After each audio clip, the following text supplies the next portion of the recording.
Hi friends, இன்றைக்கி நம்ம பார்க்க போகிறது ஒரு ஈவினிங் ஸ்நாக்ஸ் தான் பார்க்க போகிறோம். ஸோ அது எப்படி பண்ணுறதுன்னு பார்த்தரலாம். ஃபர்ஸ்ட் ஒரு பேனில் வந்து கொஞ்சம் எண்ணெய் ஊற்றிக்கோங்க. இந்த எண்ணெய் நல்லா சூடானதுக்கப்புறமா கொஞ்சமாக கொஞ்சமாக வந்து சின்ன சின்னதாக கட் பண்ணி வச்சுருக்க வெங்காயம், அது கூட கொஞ்சமாக வந்து கருவேப்பிலை, இதுவும் வந்து குட்டி குட்டியாக கட் பண்ணிக்கோங்க. இப்போ ஒரு 2 தக்காளியை குட்டி குட்டியாக கட் பண்ணிக்கோங்க.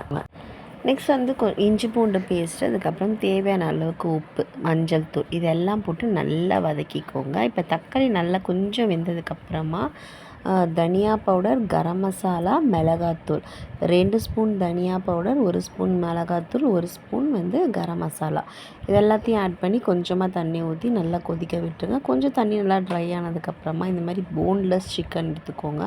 அதுவும் வந்து முடிஞ்ச வரைக்கும் நல்லா குட்டி குட்டியாக கட் பண்ணிக்கோங்க. ஸோ இந்த தண்ணியே ஊற்றாமல் இதை நல்லா வந்து அந்த சிக்கன் வர தண்ணியிலே நல்லா வந்து குக் பண்ணிங்க அப்படின்னா இந்த மாதிரி நல்லா செமி கிரேவி ஆகிடும். ஸோ நல்லா திக்கி கிரேவி ஆனதுக்கப்புறமா சப்பாத்தி மாவு வந்து ஆல்ரெடி நான் பிசைஞ்சு ஒரு 2 ஹவர்ஸ் ஊற வச்சுருக்கேன்.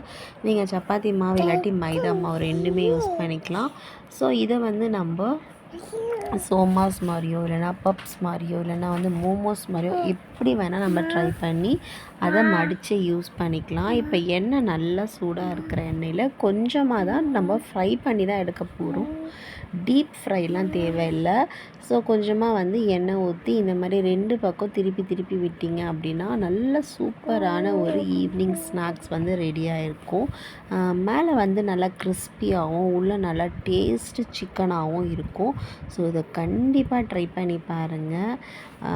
இதை வந்து நம்ம ஈவினிங்கில் அப்படி இல்லை அப்படின்னா நைட்டு வந்து டின்னருக்கு கூட வந்து நம்ம இது ஒரு 3 மைதா இல்லை நம்ம சப்பாத்தி மாவு தான் யூஸ் பண்ணியிருக்கோம் அப்படின்னா 2லேருந்து 3 வரையும் சாப்பிட்டுட்டு கூட படுத்துடலாம். ஸோ ரொம்பவே வந்து டேஸ்ட்டாகவும் இருக்கும், ரொம்ப ஹெல்த்தியும் கூட. நம்ம இதை வந்து மைதாவில் யூஸ் பண்ணாமல் கோதுமை மாவில் யூஸ் பண்ணிங்க அப்படின்னா நம்ம நைட்டு டின்னருக்குமே யூஸ் பண்ணிக்கலாம். ஸோ இதை கண்டிப்பாக ட்ரை பண்ணி பாருங்கள், ரொம்ப டேஸ்டியாகவும் இருக்கும்.